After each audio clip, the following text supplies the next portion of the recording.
It's Sonic Chaos. Huh. Did you know this game existed? If you did, put it down in the comments. If you didn't, also put it down in the comments.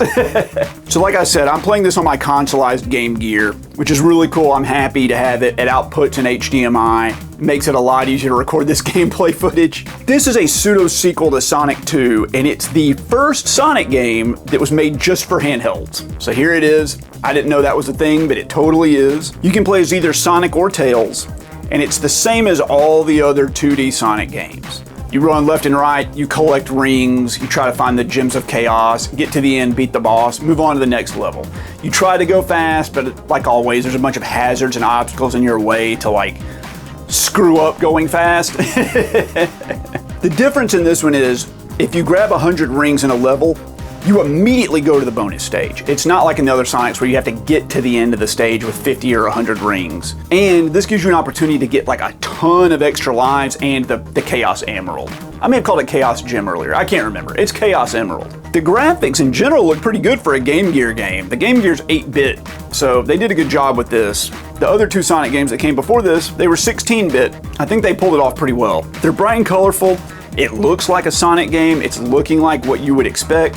I guess if this was back in the day and you got this for Christmas on your Game Gear, you would be very happy with it because it's like, this is the Sonic that I love. It looks exactly like I wanted, you know?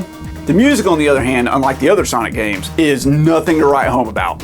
Not at all. It's really boring and very forgettable, and honestly, I can't even remember how it goes as of the recording of this video, whereas I can sing like the music from Sonic 1 from memory, and I haven't played that game in years. Some of the downsides to this game, and they are ample, is that it has a fair amount of slowdown, which really makes the game hard to control. Because of the limitation of like the sprites on the screen of the Game Gear, when you get hit, only a handful of rings fly out for you to like recollect. You know, in the other Sonic games, it all works around where like you collect 50 rings, you get hit, 45 rings pop out, you try to recollect as many as you can in the next few seconds and keep going. In this one, even if you had like 99 rings and you get hit, only 4 rings or something like pop out. That actually adds some difficulty to the game because you can't get hit as many times, right? You're not collecting the majority of the rings you drop that let you keep going. And that's, you know, your life bar essentially in the Sonic games. This also means that grabbing 100 rings in a stage is really hard because there may only be like 150 rings total in the whole stage.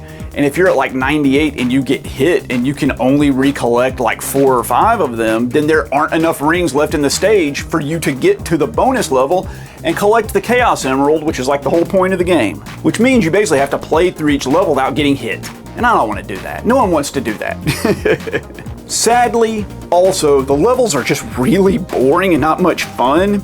And the terrible frame rate kind of like ruins the game. It makes it hard to platform and avoid and even hit enemies or jump and land on power-ups and things like that. After a couple of hours with this, I felt like I had played long enough. I made it like, I'm gonna say 65 to 70% of the way through the game. At that point, I was done with it. It's not as good as the other Sonic games, not by a long shot. I don't know how any of the other ones play on the Game Gear. I've never played them before. I'll dive into them when they get picked for me. So, should you play Sonic Chaos on the Game Gear? I would say no. It doesn't really offer anything that like the other Sonic games have in the past. It's kind of like an inferior version of those. The level design's bad, like it's hard to play. The frame rate's kind of wonky. Ugh.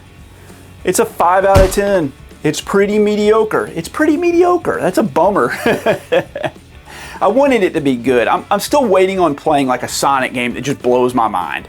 The last time I did that was like Sonic 1 that I got for my birthday when I was a little kid.